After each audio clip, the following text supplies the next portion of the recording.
आज एक नई स्टोरी लेकर आ रहा हूँ। स्टोरी है मिस्टर जय। जय एक 40 साल के मिडिल क्लास एम्प्लॉई हैं, जिनको पिछले 6 महीने से कंधे की तकलीफ का है। और कंधे की तकलीफ इतनी बुरी है, ना वो सो पाते हैं और बहुत अपने सारे काम बहुत ही डिफ़िकल्टी से कर पा रहे हैं। ओके, इनके लिए डॉक्टर के पास जाने के लिए टाइम बिल्कुल भी नहीं है, क्योंकि वो बहुत ही बिज़ी आदमी हैं और उनकी सारी ट्रीटमेंट वो यूट्यूब वीडियोज़ और इससे पूरी करते हैं। क्योंकि 6 महीने से आराम नहीं हुआ है, तो अपने फ्रस्ट्रेशन में अपने वीरू को बताते हैं ये तकलीफ, जो और उनको बताया जाता है कि फ्रोज़न शोल्डर नाम की तकलीफ उनको है। वीरू ना ही कोई डॉक्टर है और ना ही कोई फिज़ियोथेरेपिस्ट, और उनके पास कोई भी प्रकार की डिग्री नहीं है। तो ऐसे बहुत से लोग हमारे सिचुएशन में आते हैं, जहाँ पे लोगों को कंधे की समस्या होती है और उन्हें फ्रोज़न शोल्डर डायग्नोज़ कर दिया जाता है। तो आज की वीडियो फ्रोज़न शोल्डर के बारे में है। Frozen shoulder means adhesive capsulitis. ये ऐसी तकलीफ है जिसमें शोल्डर जॉइंट के जो कैप्सूल है, पूरी तरीके से टाइट हो जाते हैं और इसके कारण पेशेंट को मूवमेंट करने में तकलीफ होती है। ये होता क्यों है? बेसिकली ये एसोसिएटेड होता है कि कोई प्रकार की बीमारी जैसे थायराइड हो गया और डायबिटीज़ हो गई, ये पेशेंट्स को क्रोनिक इन्फ्लेमेशन होता है, जिसके कारण जो आजू-बाजू की कैप्सूल है, वो अपने आप श्रिंक होना शुरू हो जाती है। श्रिंक होने के कारण उसके बीच में जो शोल्डर का मूवमेंट जितना रहता है, उसमें कमी आना शुरू हो जाती है। सेकेंडली, अगर आपको कोई प्रकार की इंजरी हुई है, ट्रॉमा हुआ है या फिर कोई सर्जरी हुई है, उसमें भी फ्रोज़न शोल्डर और शोल्डर स्टिफनेस आने के चांसेस हैं। बेसिकली इसमें जो अंदर के डायबिटीज़ और ये बाकी पेशेंट में देखा गया है कि जब ये साइनोवाइटिस नाम की चीज़, मतलब जो अंदर की बॉडी फ्लूइड प्रोड्यूस करने की क्षमता होती है, वो एक्सेस हो जाती है और शोल्डर जॉइंट के अंदर एक्सेसिव फ्लूइड एक्यूमुलेट होने के बाद वो पूरा कैप्सूल श्रिंक हो जाता है। इसके सिम्पटम्स क्या-क्या होते हैं? सिम्पटम्स में अगर बताया जाए, तो एक होता है कि जैसे ही पहले तो आपको बाइसिपिटल टेंडन, मतलब यहाँ पे एक टिपिकल पेन चालू होता है और धीरे-धीरे आपके शोल्डर के मूवमेंट्स रिस्ट्रिक्ट होना शुरू होते हैं। पहला जो मूवमेंट जो रिस्ट्रिक्ट होता है बेसिकली आपका एक्सटर्नल रोटेशन, मतलब अगर आपका हाथ बाहर नहीं जा पा रहा, तो ये फर्स्ट मूवमेंट जो रहता है वो रिस्ट्रिक्ट होता है। इसमें पेशेंट को जैसे बाल बनाने, अगर आपका राइट हैंड डोमिनेंट हो, कपड़े पहनने में या पीछे ब्रेसरी पहनने में खास करके महिलाओं को तकलीफ होती है। ये धीरे-धीरे प्रोग्रेसिव होते जाता है। फिर जैसे-जैसे और सीवियर रिस्ट्रिक्शन आ जाए, पेशेंट का forward flexion, abduction, sideways movement और हर प्रकार की मूवमेंट अफेक्ट होती है। ये बहुत ही कॉमन मिसनोमर है कि जहाँ पे कोई भी प्रकार का शोल्डर जॉइंट का पेन होता है, अगर लेमन टर्म्स में अगर हम एक-दूसरे को भी बताएँ कि यार मेरे कंधे में दर्द हो रहा है, तो लोग इसे फ्रोज़न शोल्डर समझ लेते हैं। ऐसा नहीं है। ऐसी बहुत सी कंधे की बीमारी है या दर्द है, जिसमें फ्रोज़न शोल्डर के कोई भी सिम्पटम्स नहीं होते, जिनकी प्रोग्रेसिव बिहेवियर जो रहता है पेन का, वो फ्रोज़न शोल्डर से बिल्कुल ही अलग रहता है।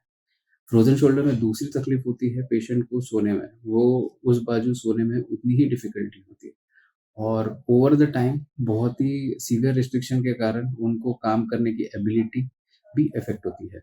हमारे मुंबई में जहाँ पे आपको लोकल ट्रेन से ट्रैवल करना रहता है, बहुत से पेशेंट्स को ये तकलीफ रहती है कि वो लोकल ट्रेन में कैच ही नहीं कर सकते, क्योंकि उनको हाथ ऊपर नहीं जा रहा हैंडल पकड़ने के लिए। ऐसे सिचुएशन में अगर मैं पूछा जाए कि ये बीमारी कैसे ठीक हो सकती है और इसका कोर्स क्या है? तो मैं सिंपल भाषा में समझाना चाहूँगा कि frozen shoulder self limiting disease होती है। मतलब उसके 3 फेजेज़ रहते हैं, जहाँ पे एक तरह पे इन्फ्लेमेशन होता है, जहाँ पे पेशेंट को पेन बहुत होगा। सेकंड में इसमें थॉइंग हो जाती है, जहाँ पे वो पेन तो कम हो जाता है, लेकिन मूवमेंट उतनी ही रिस्ट्रिक्टेड रहती है and over the period of time वो लूज़ होना शुरू होती है। लेकिन ये ड्यूरेशन बहुत बड़ा है और उसका ड्यूरेशन है 2 इयर्स। तो 2 इयर्स तक आप कंटिन्यूअस ऐसे सिचुएशन नहीं नहीं रह सकते हो आज के वर्ल्ड में, जहाँ पे आपको हर तरह का काम करना है, वेदर एम्प्लॉयड और आप हाउसवाइफ हैं, तो आपके घर के काम में भी इफ़ेक्ट होता है। ट्रीटमेंट वाइज़ फ्रोज़न शोल्डर में जो हम ट्रीटमेंट ऑफ़र करते हैं, जिसमें बेसिकली फर्स्ट इज़ मेडिसिन्स, जिसमें इन्फ्लेमेशन दूर करने का ये किया जाता है।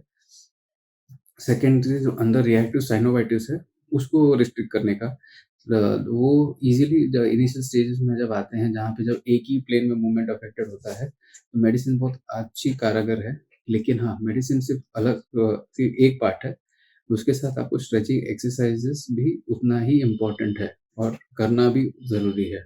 सिर्फ़ मेडिसिन से ये कवर नहीं हो सकता। बहुत से रेज़िस्टेंट केसेज़ में जहाँ पे मेडिसिन्स और फिज़ियोथेरेपी करने के बाद भी पेशेंट को रिज़ल्ट नहीं आता, तब हम दूसरा ऑप्शन लेते हैं जिसमें एक होता है hydrodilatation. This is a very unique technique, बहुत कम लोग करते हैं और बहुत से पेशेंट में इसका रिज़ल्ट बहुत अच्छे से आया है, जहाँ पे हम डायलेट करते हैं जॉइंट को, जो श्रिंक हो जाती है, जैसे बलून जिसमें हम एकदम सिकुड़ गई है और उसमें अचानक से पानी भर दें, तो कैसे वो डायलेट हो जाएगी। वैसे ही अगर हमारा कैप्सूल पूरा श्रिंक हो गया है, तो हम पानी से उसको इंजेक्ट करके डायलेट करते हैं। तो ये टेक्निक से हम फ्रोज़न शोल्डर को लूज़ कर सकते हैं। बेसिकली इसमें एनेस्थीसिया दिया जाता है ताकि पेशेंट को पेन ना फ़ील हो और एक बार करने के बाद वो अपने आप मूवमेंट चालू कर सकता है। हाँ, ऊपर लेके जाओ हाथ पूरा। ऊपर साइड वाइज़। नीचे। ओके। 6 मंथ्स के कोर्स के बाद अगर लगता है कि पेशेंट को कि उसको कुछ भी आराम नहीं हुआ है और सीवियरली रिस्ट्रिक्टेड मूवमेंट है और विद इनफ फिजियोथेरेपी और वो और जिन्हें अर्ली रिकवरी चाहिए, तब हमारे पास लास्ट ऑप्शन बचता है आर्थ्रोस्कोपिक शोल्डर कैप्सुलर रिलीज़ का। ये एक ऐसा प्रोसीजर है जहाँ पे शोल्डर जॉइंट को हम दूरबीन के द्वारा अंदर से देखते हैं और जो-जो टिश्यूज़ हमको टाइट लगते हैं, हम वो लेज़र और रेडियो फ्रीक्वेंसी एब्लेशन से कट कर देते हैं। जब वो कट करते हैं, तो उसमें रिएक्शनरी फाइब्रोसिस बहुत कम होता है, हीलिंग भी अ, गाइडेड रहती है एंड सेकेंडली स्टिचेज़ बहुत ही कम मतलब 2 या 3 स्टिचेज़ में सर्जरी हो सकती है और 2 स्टिचेज़ ऑलमोस्ट लाइक अ की होल मतलब 0.5 सेंटीमीटर की स्टिचेज़ होते हैं। उससे फ़ायदा ये है कि आपकी रिकवरी फ़ास्ट हो जाती है, रिकरेंस के चांसेस भी कम हो जाते हैं।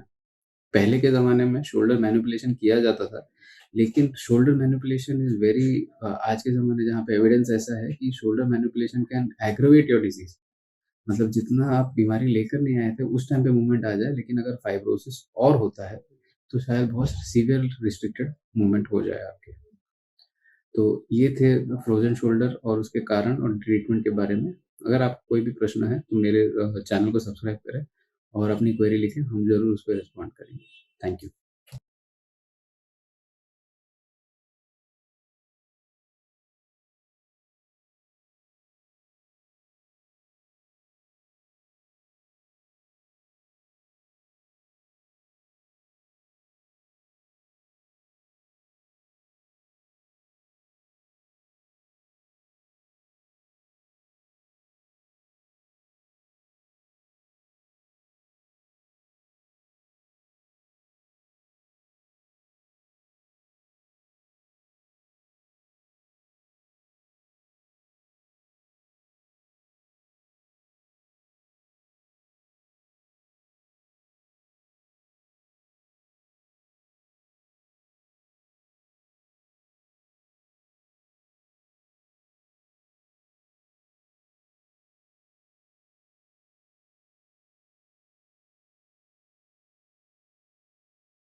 आज एक नई स्टोरी लेकर आ रहा हूँ। स्टोरी है मिस्टर जय।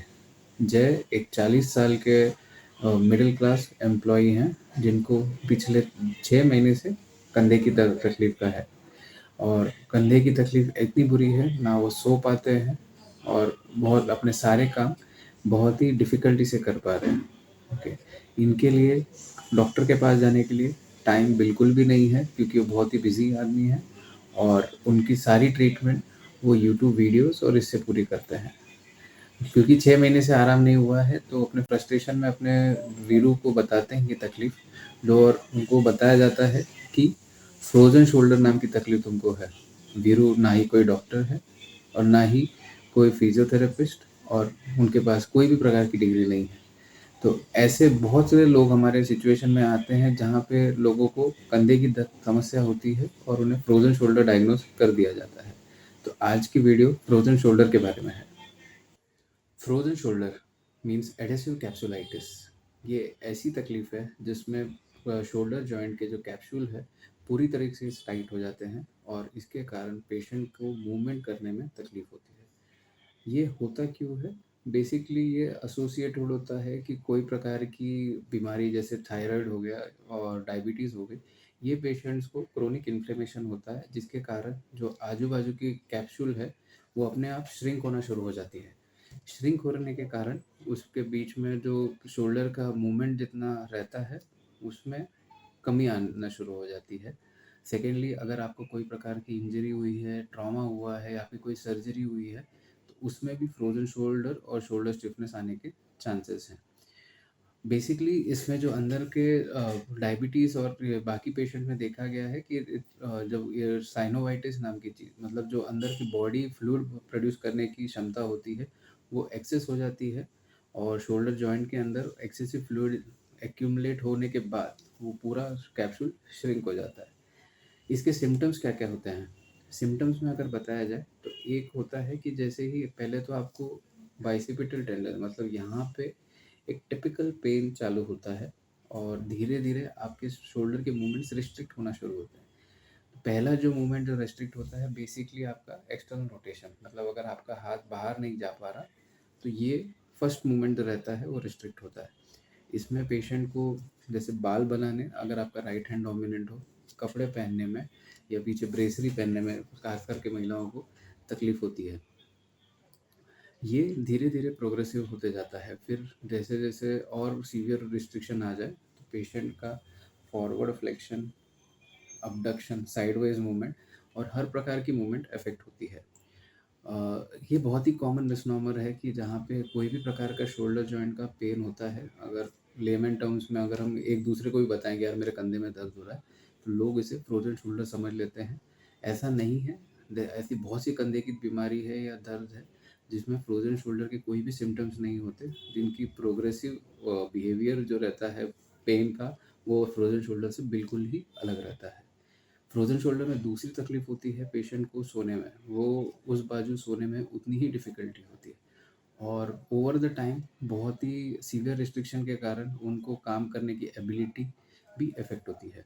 हमारे मुंबई में जहाँ पे आपको लोकल ट्रेन से ट्रैवल करना रहता है, बहुत से पेशेंट्स को ये तकलीफ रहती है कि वो लोकल ट्रेन में कैच ही नहीं कर सकते क्योंकि उनको हाथ ऊपर नहीं जा रहा हैंडल पकड़ने के लिए। ऐसे सिचुएशन में अगर मैं पूछा जाए कि ये बीमारी कैसे ठीक हो सकती है और इसका कोर्स क्या है हमारा, तो मैं सिंपल भाषा में समझाना चाहूँगा कि frozen shoulder self limiting disease होती है। मतलब उसके 3 फ़ेजेज़ रहते हैं, जहाँ पे एक तरफ पे इन्फ्लेमेशन होता है, जहाँ पे पेशेंट को पेन बहुत होगा।